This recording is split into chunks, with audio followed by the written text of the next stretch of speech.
live by telephone. Good morning, Congressman Paul. Thanks for getting up early and coming on with us. We appreciate it. Good morning. Good to be with you. Now, the first, we talk to you all the time when you're on about the Federal Reserve, and I actually may get to that in a moment, but I wanted to ask you about your view on FEMA in wake of what's happened with Hurricane Irene before we get to that. From what I've read and what I've seen in your comments, you think we'd almost be better off without this agency, which is set up to help out in disasters. But tell us your own view before I put words in your mouth of what should happen with FEMA. Well, in the 1970s, FEMA was created by an executive order by Carter. And I was in the Congress at the time, and I opposed it because I thought it was bad economic policy to have government buy insurance for people because they couldn't afford it in low areas, which to me meant that they would encourage more building, and take more risk. Insurance is a good idea because it tells you how much risk you're taking. But once you destroy the principle of insurance, you invite more trouble, and we've been doing it. It's been very, very expensive, right. And we are we're not only is the country broke, but FEMA is broke too. So economically, I think it's a very bad thing to do. But the big problem is people like to pull that stuff up. All of a sudden they see a lot of suffering and a lot of problems, and they think, well, this is the only way you can do it. Yeah, government actually makes problems worse so often rather than solving problems. What about FEMA is really an inefficient agency when you look at it in detail, too. Oh, it may be, but what about the people up in, just to isolate one area, in Vermont today, for example, and I just bring up Vermont because we were talking just in the last hour to one of the emergency management officials up there, and they're talking about all these towns that are isolated, and I said to him at the end of the interview, how are you paying for this? And he said, yeah, we're getting a lot of help from the federal government to do it. A lot of these states, as you know, are strapped for cash. Doesn't FEMA help out in this particular situation when things are so bad? And you don't think the federal government's strapped? No, of course it is, but I mean, they don't have any money at all. I mean, all we have to do is every penny we spend, we borrow. Right. I mean, so this whole thing about the states being strapped for cash. Of course, sure, there's a humanitarian concern that people have.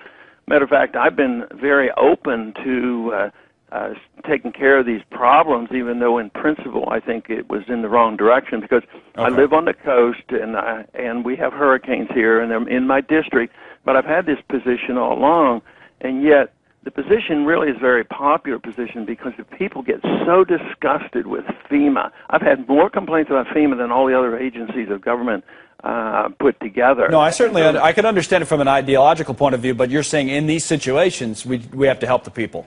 Yeah, this is what I would do, though, and this is what I proposed in the past, is that since we don't have any money in the bank, and it's a very, very serious economic problem that we face, I say cut spending someplace, cut enough where you can cut some deficit, right. Such as overseas. Just think of the $1.4 trillion we're spending to maintain an empire. I could find $5 billion pretty easily, put half of it toward the deficit and put half of it toward our infrastructure. So, yes, I understand how we get, I mean, just think of all the programs that are technically unconstitutional in this country that people are so dependent on, whether it's medical care or for the elderly or whatever, and yet there's no money. So I would say that if you care about the economy and if you think there's any concern at all about our economic system and our financial system, we have to quit some of this spending. So all I'm saying is use some common sense, take care of these people, save the money, cut the deficit, and I think the world would be better for it. Quick question on the Federal Reserve, just to change topics on you real quick, Congressman Paul. A lot of people pointing to the markets this morning and what we're covering and saying, boy, the Federal Reserve might take even more action. That seems to be their takeaway from watching Ben Bernanke make his speech last week and the minutes of the meeting that were released yesterday. Your thoughts, and being a longtime critic of the Fed, in terms of more action that could be taken to help the economy? Well, I think they take action steadily. You know, he announced that he would keep interest down to practically zero up until 2013.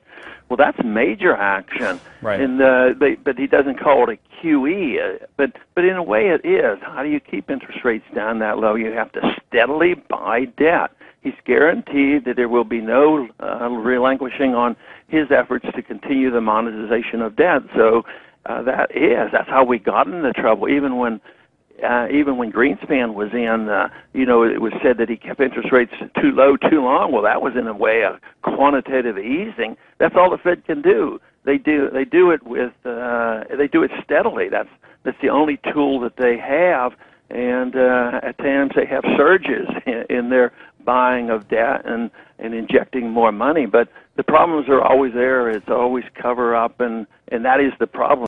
It cannot be the solution. How would a President Ron Paul work with Ben Bernanke? Because, as critical as you've been, you guys would be stuck working together if you were elected, Congressman Paul, wouldn't you be? I mean, he's the chairman. In theory, I thought the Fed was supposed to be independent. That's what they argue all the time. Of course, the president always works with them.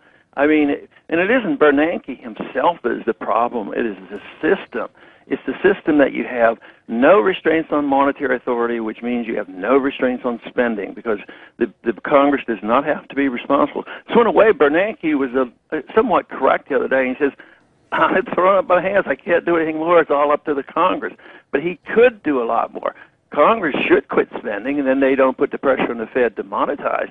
But if the Federal Reserve was not allowed to monetize, the Congress would see the interest rates rising, and there would be an automatic check on it. So, Bernanke, you're not supposed to run the Federal Reserve. Of course, that is all a farce. They complain. They always argue that they're independent. But it's the system that you have to address, and someday we'll have to, not because all of a sudden people will gain wisdom, but this system is on its last legs. The dollar reserve standard of the world is failing, and that's why the world is in chaos. All right, let me ask you a little bit about the campaign then. You've done, had success certainly in Iowa in the straw poll, and we were talking earlier about how you've moved up in some of the other polls. It'll be interesting to see, and we talk about this all the time, how the campaign develops over time. People always try to make it into top tier and bottom, all this kind of handicapping so early in the race. But how do you see it developing? Because inevitably somebody's going to drop out. It already happened with Tim Pawlenty, and as that happens, do supporters of certain candidates go to you, or is this theory that some have thrown out there correct, that the supporters that Ron Paul is going to get already support him? There's such a strong base of support, but how will you be able to expand upon that base? All I know is my job is to keep doing what I've been doing for 30 years, and all of a sudden there's been a surge of interest in what I've been doing, and there's certainly a need. The people are tired of the wars. They know there's something wrong with the Federal Reserve. They know the spending is a tremendous hazard to us. So people are coming over. And the one thing that all the polls show is if you are a Ron Paul supporter, you usually don't leave. So there's no bouncing up and down. And right. The other ones, there's a lot of shifting around. So when new people enter the race, they say, oh, what's it going to do to you? Well, it doesn't do anything to me. It just dilutes the other field. But I think we have steady growth. That's about all I can say. And it's been that way over many years, and certainly over the last 4 years, we have seen this happening. Well, let me follow up on that point, because you're probably right about that in terms of you're not losing support. So let's say Rick Perry enters the race, or whoever might still make a late entry into the race. You don't necessarily lose any of your core supporters there, but when someone leaves the race, are you able to kind of broaden the scope enough or be attractive to people who don't currently support you and may support somebody else who's still running but will at some point drop out? For example, a Pawlenty supporter coming to you. Do you see enough of that? Or will you be able to do enough of that? Well, it remains to be seen. But, yes, we see it all the time because that's where our growth would have to come from. But I don't know if anybody can actually measure that. But we're always reaching out to people, and the longer the time goes on, the more appropriate our view seems to be. All right, Congressman Paul, it was good to talk to you again. We'll check back.